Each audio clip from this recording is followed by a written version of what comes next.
why should pig farmers consider rye as a feed ingredient? Okay, well Tim, there's probably two reasons. One is to try and cheapen the diet because it broadens the range of ingredients that are available. Okay. And hopefully it will cheapen a diet in that respect. Okay. I suppose the other thing is the sustainability point of view. It's a locally grown crop. Yeah. But I suppose in terms of value, its value relative to wheat is probably about 94% the price of wheat. Okay. I suppose if you're taking today's terms, hybrid rye is probably worth €229 a tonne if barley is priced at €225 and soya priced at about €405 a tonne. Okay, and that's on a dry basis? That's on a dried basis. Okay, so we're here in a field of KWS Hybrid Rye. Hybrid Rye is a relatively new crop to Ireland. Over the last 5 years, ourselves and SeedTech, we've been looking at it in our trials. We've been given it to with growers, looking at in terms of its performance. And the last part of the jigsaw is that there was some work carried out by Padder Lawler in Teagasc over the last year, looking at feeding rye to pig diets. So Padder, thanks very much for joining us today. We're here as the action is happening, but in terms of hybrid rye and feeding rye to pigs, what did you find in your work? Well Tim, as you remember, you sourced some KWS Bono for us. Yes. In 2000, I think it was the 19 harvest, so yeah. we fed it in 2020. Yeah. We got very good performance. We fed it to pigs between 30 and 120 kilos. Okay.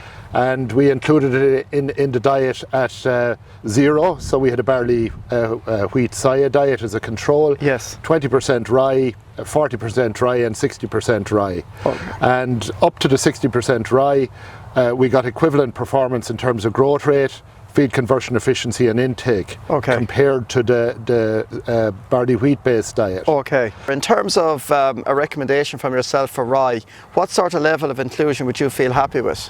Well Tim, as I said, we fed rye up to 60% in that particular trial. Yeah. We had absolutely no problems with it. Yeah. It gave excellent performance, similar to the barley wheat soya. Yeah.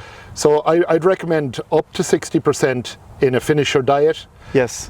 Take a grower diet then. I would be maybe a weaner diet. I would be capping it at maybe 20% in that type of a diet. Okay. Maybe leaving it out of the weaner diet, in fact. And a post-weaning diet, I would exclude it from that type of diet altogether. Okay. Because of the high levels of arabinoxylans and beta-glucans in rye compared to barley and wheat. For sows, simply because I'm conservative, and because there was a history with mycotoxins with rye, and that may not be the case anymore, I would be limiting it in a sow diet to about 10 or 15%. So Padder, when you were in the feeding experiments, people often have queries about anti-nutritional factors, things like that with the rye. Had you any worries about that feeding the rye when your pigs diet? Tim, I suppose it's something we considered at the beginning of the work, and it was something we were going to be looking out for if there was an issue. We didn't find any problem. As I say, we fed the rye at up to 60% in the diet for finisher pigs, 30 to 120 kilos. We had absolutely no problems. I suppose historically there would be a problem, and pig farmers would have stayed away from rye because of because a lot of the older varieties were prone to mold problems and potentially mycotoxin issues then. But you tell me at least that is not the case with the newer varieties, and we didn't find an issue in that regard. So Padder, in summary then, why should pig farmers consider rye as a feed ingredient? Okay, well Tim, there's probably two reasons. One is to try and cheapen the diet because it broadens the range of ingredients that are available. Okay. And hopefully it will cheapen a diet in that respect. Okay. I suppose the other thing is the sustainability point of view. It's a locally grown crop. Yeah. But I suppose in terms of value, its value relative to wheat is probably about 94% the price of wheat. Okay.